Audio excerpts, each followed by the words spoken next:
Hello, beautiful people of the YouTube world. This is Shattered Emerald Podcast with Kenzen and Biaxel. What is up, guys? So, today, our topic is very interesting indeed. Conspiracy theories. It kind of leaves off where we ended last time. Yes. Which will be Monday, so today will be Wednesday. That's what I'm thinking it will be. Mm-hmm. They may be in different orders, but they connect together. Yeah. If you notice it. We were talking about aliens and like how like the death of people and what the flashes before their eyes can be different things. Mm-hmm. And then I talked about like satellites looking a lot like alien things. So maybe there are different, because we send satellites, right? We Yeah. send satellites to different planets. Maybe there are literally animals there that are invisible to us, and then like they see our satellites, and then they also send satellites back. So maybe their spacecraft is just satellites trying to learn information about our animals and species there. Yeah. Like that's because like our satellites do look a lot like spacecraft in a way. Mm-hmm. So, if you do want to go ahead and watch that other podcast that we just did, it's mainly about near-death experiences, which is pretty interesting, but near the end is when we talk about the more conspiracy theory type things. I will put an iCard up in the corner right there. Yeah, because I don't know how to do that. I'll do it. Okay, so yeah, go ahead and watch it. iCard right there, right now. So yeah. Alright, so let's get into this. What is your favorite theory, actually? One of my favorite conspiracy theories is the Mandela Effect. Have you ever heard of it? I think I remember the name. Okay, so the Mandela Effect is something that really creeps me out, to be honest. One of the few things in this world that kind of makes me wonder, like, why do I exist? What? Okay, so tell me, in the very first original Star Wars movie, what is Darth Vader's most famous line? I haven't seen Star Wars. You did press me. Okay, I've no, only seen the new ones. Okay, everybody has heard it though. Everyone knows the line. What is Darth Vader's most famous line? Luke, I am your father. Exactly. And everyone believes that it's Luke, I am your father. Or at least everybody used to. This is what the Mandela Effect is. The truth is that Darth Vader never actually said that. Darth Vader said, no, I am your father. Really? But everybody remembers it as being Luke, I am your father. So like different words after a certain time change, kind of like in songs, because I know Yeah. I've heard many songs and like the lyrics change. You're like, what is happening? Yeah. That's a good... Okay, let me go ahead and look it up. No, I am your father. Dang. Which is weird. Okay, so basically what the Mandela Effect is things that you remember a certain way, but turns out that, okay, not even just you, but that everybody remembers is a certain way, but it turns out it was never that way in the first place. Another good example is the Berenstain Bears. How is that spelled? The Berenstain. How is that spelled? Bear and then Einstein. That's what most people think. It's similar. Basically, everyone remembers it as Bearenstain, right? It's actually what I said, but Stian. Berenstain Bears. Weird, right? Like, nobody remembers it like that. But people have actually reached out to the authors, and the author said, no, it was always Berenstain. But which is weird, because in the Berenstain Bears cartoon, they actually do say Berenstain Bears in the song, in their theme song. What I want to do, I don't know if the person who played as Luke in the original, or not Luke, sorry. I don't know if the person who played as Darth Vader in the original movie is still alive, but I want someone to ask him, what do you remember saying? Oh, that would be cool. Yeah, like, what does he remember? Another thing, like, have you ever seen Hannibal Lecter? Or, well, I haven't heard of it. that's not what it's called. I probably remember shit, just don't know the name. I can't remember what it's called. It's Silence of the Lambs. Oh, I love that movie. Okay, so you know Hannibal Lecter is in it, the Yeah. cannibal guy. When he first finds Clarice or meets Clarice, what does he say? I can't remember. Okay, well it was one of the most memorable lines. I know it will be wrong. It's hello Clarice, right? He literally just says good morning. That's it, or something like that. Everyone remembers it as hello Clarice, but no, it's just good morning or something like that. And it was stupid. But, like, things like that change. And basically, there's a few other theories of, like, why it happens. First off, my favorite theory is that there are parallel universes that are like very similar, but very little things are different, such as like Luke, I am your father, to know I am your father. Two different parallel universes, but in one he says Luke and in one he says no. And we used to exist in the universe in which he said Luke, and then somehow we just shifted over to the other one. And that's why everybody on the Earth remembers it as Luke instead of no. There's like, isn't there a theory about like, you say something to one end, so say there's a line of people, you say something to one end, and it goes down the street, and it's like completely different, you know? Oh, Maybe the that telephone could have game. happened. Yeah. The telephone game is definitely an interesting way of looking at it. For those of you who don't know, the telephone game is basically a bunch of people get together, and one person starts off with a phrase. Let's say the phrase is something like, I like spaghetti. Spaghetti. Okay, and so basically one person would like whisper, I like spaghetti, into someone else's ear. And then basically that person would pass it on to the next person, and then that person would pass it on to the next person. But say somebody gets it wrong at one point and says, I eat spaghetti, or something, for example. I mean, this is obviously stupid, because no one would mess that up. Or maybe they would, who knows. But basically, by the end of the line of, like, 100+ people or something like that, it would be something completely different. Like, I spanked Petty. yeah, and so that's an interesting way of looking at it, perhaps. Maybe that did happen. Could have, like, through the universe, like, they switched, like, maybe it's telepathical something, and they, like, switched the lines, or, you know, because usually everything is wireless to certain things, kind of like telephones, Yeah. and kind of like how we talk is wireless. We don't have to have a wire and then plug it into someone else. So maybe it's that thing. Yeah. It could also be people's ears. Could be the problem because we don't have perfect ears. Yeah. That's why, like you were talking about earlier, using my headset, you were like, "Holy shit, dude!" 'Cause, Okay, like, so yeah, it's this studio. this is a studio headset that he has right here that goes with his mic. And so basically, we have the box over there and everything, and he has a setting on it where if you wear these, you can actually hear what you're saying through the mic, and you can hear exactly what the mic's picking up when it's picking it up. And so basically, it was like hearing myself talk, but in the clearest possible way I've ever heard. And, like, for a second after I took them off, I was like, my fucking ears suck, dude. And that's interesting. I do see what you're saying with that. Yeah, it's Set that back up there properly. there. So, yeah, that Um, pretty interesting.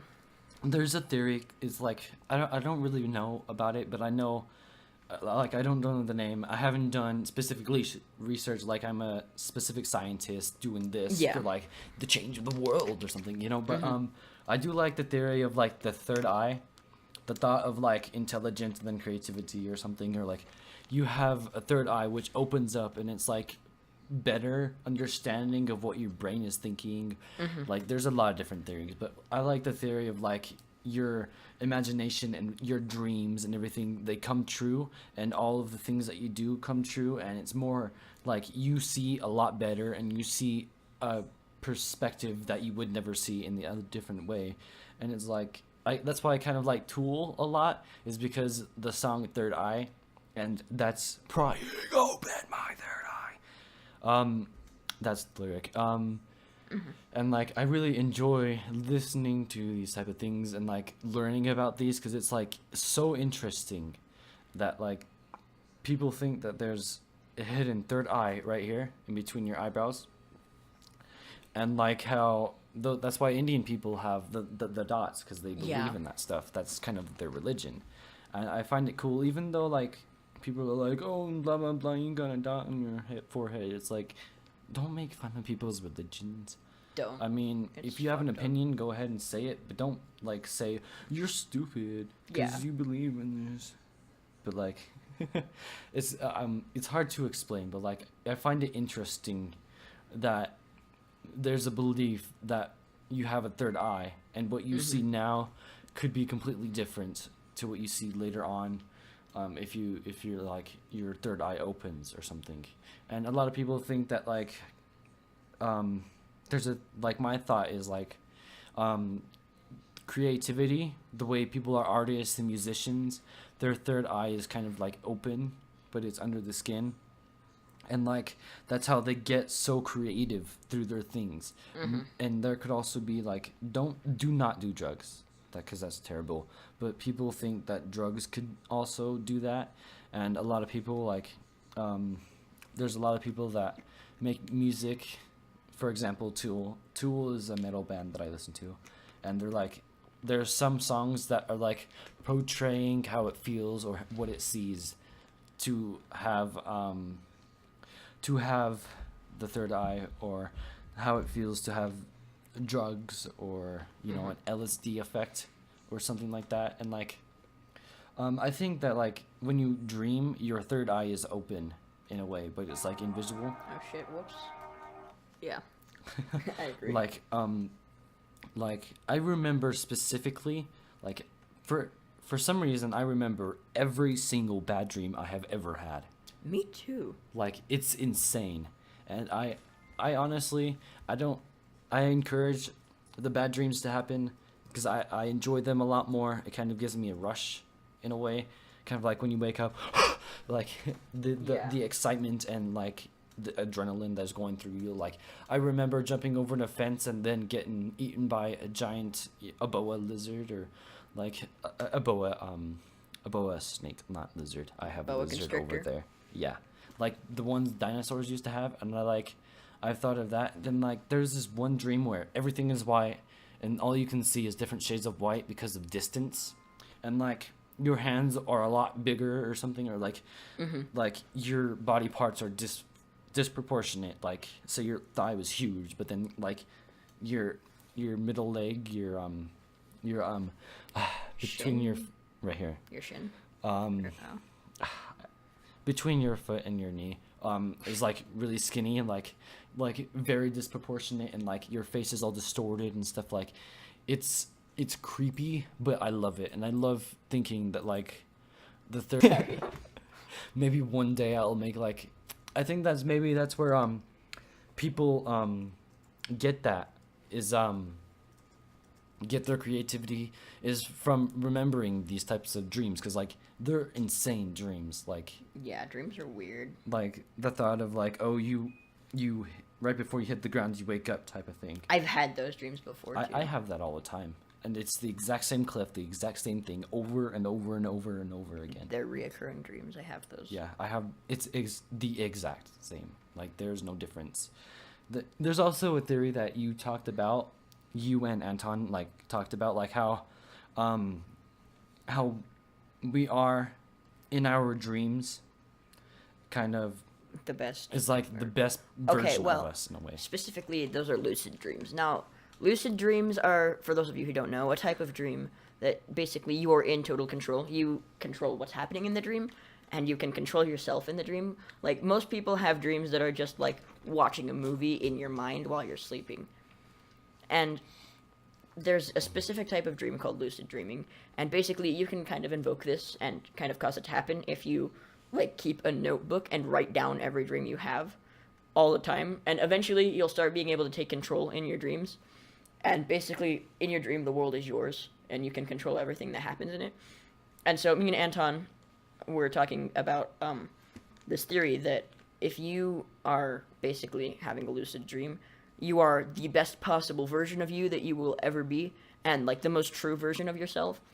Probably because you're free to do whatever you want. And there's no society to judge you, and there's no rules to go off of, because it's just an empty world and you can create whatever you want. And so basically what we used this theory for, the reason we ever talked about it, is because basically he was trying to help us kind of choose what we did, who we are, and what our hook, as he calls it, is for the channel. And so basically it's our best possible personality, and we use it and really exaggerate that personality on the channel to try to attract more people and make us seem different than other normal people. And so that's kind of why we're using it. I kind of portray it into everything. Sorry that I look red, the lighting shit. Mm-hmm. And I get called redneck. All right, whatever. You could do whatever you want. I mean, doesn't bother me, man. What are you looking at? I'm trying to find something I can't remember what it's called. Just drugs that What have you ever heard of the type of drug? Okay, so there's this specific type of drug, and everyone who's ever taken it has had the same trip. and they all claim that basically in this trip you end up in like this heaven-like area, and one of those like Hindu god elephants with like all of the 9 legs or whatever talks to them and like tells them shit. I can't remember what that fucking drug is called. It's pissing me off. Just search drugs that has the exact same effect on everybody. Yeah, that's what I've been doing. I found it. Did you? Yeah, it's called dimethyltryptamine or something like that. I think that's it. You said it perfectly.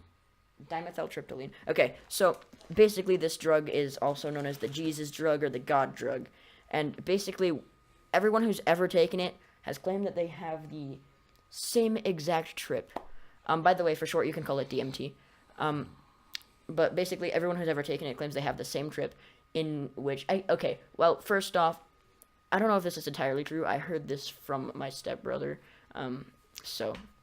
yeah, but this is basically what he told me. He told me that every person that he knows who has ever taken it has had the same exact trip in which they basically end up in this heaven-like area. And they say they're surrounded in clouds and everything's white.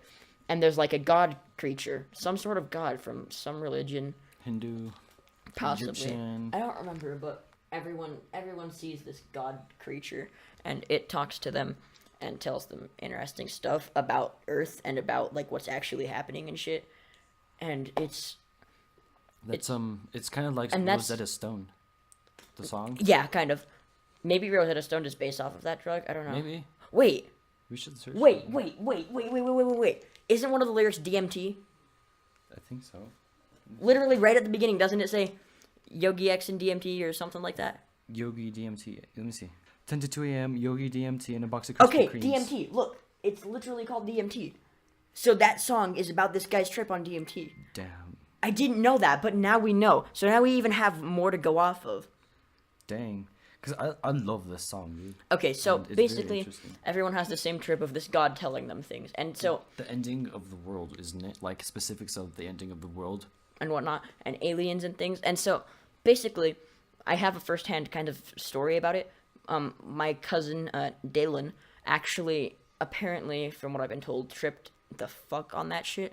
He had the trip that everyone else has, and where God tells him stuff. And basically, he was just absolutely crazy for months. He always carried around a suitcase with a giant magnet in it, and everyone would ask him, "Why are you carrying that magnet in a suitcase?" And he was like, "It's to keep the aliens away from me, to keep the aliens out of my electronics and shit." And so basically, apparently, the God person or whatever told him that like aliens live inside people's phones and shit. Oh, that's like the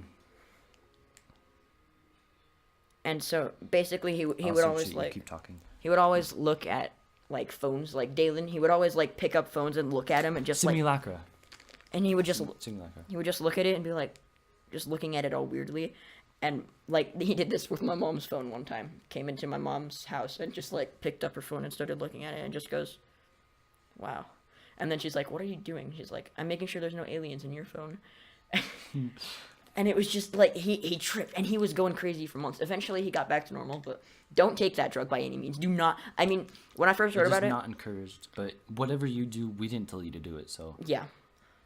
Keep that in mind. But basically when I first heard about it, my initial reaction was like, I kind of want to try this and just afterwards write down everything that the God said. But I forgot my pen. that would be crazy. And maybe that's what happened. Maybe that's how Rosetta Stone was born. Maybe one of the Tool people took that drug and then just at the very end just basically wrote down everything that the God said in this trip that he had and then made it into the song Rosetta Stone. Because one of the songs I think is Vicarious. They talk about Bill Hicks, I think that's his name. Mm-hmm. Bill Hickens or something, and it's like, you know, all that great music that you ever had. Oh no, he was like, do drugs do good things for us? And people were like, no, in the comments, and he's like, you know what? Take all your movies, take all your CDs, take all your albums, and throw them away. Cause why? Cause all those people that made that great music throughout that enhanced their lives, was created with drugs, or something like that. And like, I'm sure you can find it. Tool song, Bill Hicks quote, and you will find it on the internet. But he like talks about like how people take drugs literally to write music, and like I've always thought, I wonder if I could like sign up for something to like medically professionally be given these types of drugs to experience the effect, but be locked up in a room and like make sure that I never get on it again. Make sure I am never on it again or anything, rehab directly after it. That would be interesting. Just so that I can experience the effect. Just so that you can write the song. Mm-hmm. That makes sense. Because I've always like, what are those trips? I don't want to do drugs because, I mean... They're bad. That shit makes you sick as hell. Yeah. I'm sure it does. They're just terrible for your body as well. Oh, they're bad. They're trash. I've seen so many people. I've known a lot of people that taken drugs. Not good, bro. Not good. Yeah. That was... So that was definitely a very interesting talk, Damien. That was great. Yeah, it was pretty good. Cool theories and whatnot. So yeah, just again, quick disclaimer: never take a DMT. Never take any drug. Don't do that. It's not bad. Medically prescribed to you. So yeah, don't do that. It's bad. And if you do, we are not held accountable for this. We didn't tell you to do it. We just told you about it. Okay. So don't blame us for anything that happens to you if you take DMT. Listen to Tool. They explain a lot. Yeah, listen to Tool. Tool's pretty good. It's so good. So yeah, thank you for watching. This has been another successful podcast with Shattered Emerald Podcasts. Of course, I'm Kenzen. I'm by Axel. What's up, guys? And so yeah, that was a pretty interesting episode. So yeah, make sure that you go ahead and go like it if you like it, dislike it if you dislike it. Let us know. Tell us if you want to hear about, if you want us to search these different theories and talk about them, because And a part 2. Yeah, part 2. Okay. We'll So, always yeah, do part 2 if there are any specific theories that we missed that you wanted us to talk about in this video, go ahead and comment them. We will make a part 2 and talk about those theories. Subscribe if you want to see more podcasts and other things similar to that in the future. Mm-hmm. And if you want to talk about anything, definitely make sure you leave a comment down below and tell us. So yeah, thank you for watching, and we're signing out. See ya. Bye, beautiful people.